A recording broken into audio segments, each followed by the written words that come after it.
Tonight at 6, we've learned the Colts have now announced a private service for their late owner, Jim Irsay. The service is set for Monday. The team says a public tribute will be announced at a later date. Tonight, we're hearing from the team for the first time since Jim Irsay died. Our Rich Nye joins us live tonight from the Colts complex. That's where voluntary full team workouts began today. And Rich, I'm sure it was kind of an emotional start to the team's preseason preparation, the first time they've come back, and Mr. Irsay was not in charge. Right. And Marie and Scott, it was emotional because, as you say, it was the first time that the players and coaches have talked to the media. And so they had to collect their thoughts and put those into words publicly for the first time. The team practiced indoors today because of the wet fields caused by the rain earlier this afternoon. And wide receivers coach, former Colts player Reggie Wayne, wearing a T-shirt that all the Colts staff was wearing today. And on that shirt is a photo of Jim Irsay lifting weights at the Colts complex back in his younger days. That used to be a regular occurrence. All the coaches and players talked about the family atmosphere that Jim Irsay created and his genuine care for them as players. He preached that the horseshoe is bigger than everyone. And he really poured everything he had into this place and basically making it the best place possible. I began to realize over my career that, this was his life. It's what he always wanted to talk about, the glory days and how he wanted to relive those moments again. That's our task every day, to go out and make sure we get that for him. When you have an owner that appreciates you and is all in with you and cares deeply about you and your success, it makes you want to play for them even harder. And I mean, just obviously with his passing, definitely want to dedicate the season to him. The Colts announced today that there will be a private memorial service for Irsay on Monday. And of course, Jim Irsay had such a great relationship with the fans, and I know that fans will want to also pay tribute to Jim Irsay. And the Colts say that there will be an announcement about a public tribute to Jim Irsay in the coming days, but those plans are still in the works tonight. All right, Rich, reporting live from the Colts complex on the west side for us tonight. Thank you.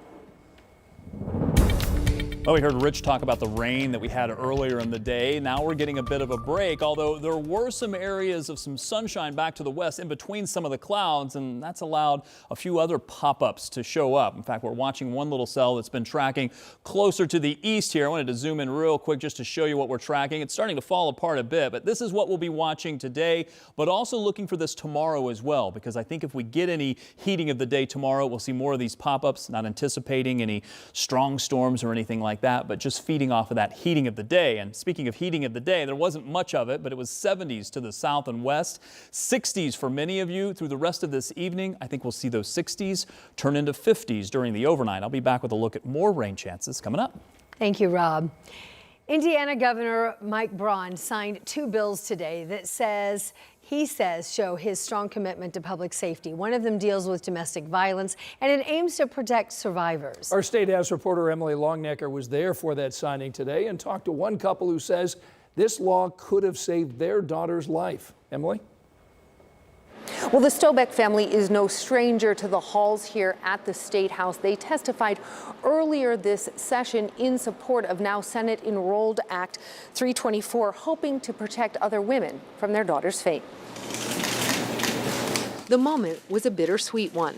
The family of Jessica Stobeck watched Governor Braun sign a law Wednesday they believe could have saved her life. She fought to help people every day of her life, and I hope she's as proud of us as we are proud of her.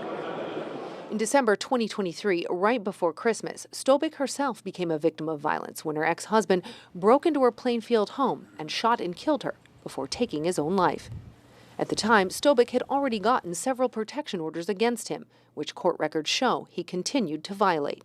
Now, part of a new law signed by Governor Braun would require a court to consider requiring someone charged with domestic violence to wear a monitoring device as a condition of bail. This would have given her ample time to prepare herself. It would have helped in so many cases where the perpetrator busts in unknown. This would give them warning so they could prepare themselves, take cover, defend themselves, whatever they need to do. The monitoring provision was originally part of another bill that never got heard in committee.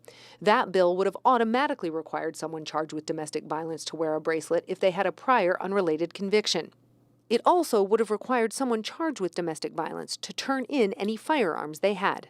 For the Stobics, the law signed today is a start. It is baby steps. This can help so many women. And the Stobics say this will not be their last visit to the State House. They plan to continue to advocate for stronger laws to protect survivors of domestic violence. At the Indiana State House, Emily Longnecker, 13 News. Police in Bloomington have arrested a man that they say tried to kidnap a child at a movie theater. A little 7-year-old girl told police that she was just leaving the bathroom at the theater last Friday with her sister when a man grabbed her and then tried to force her into the men's restroom. The girl says he left red marks and a scratch on her arm.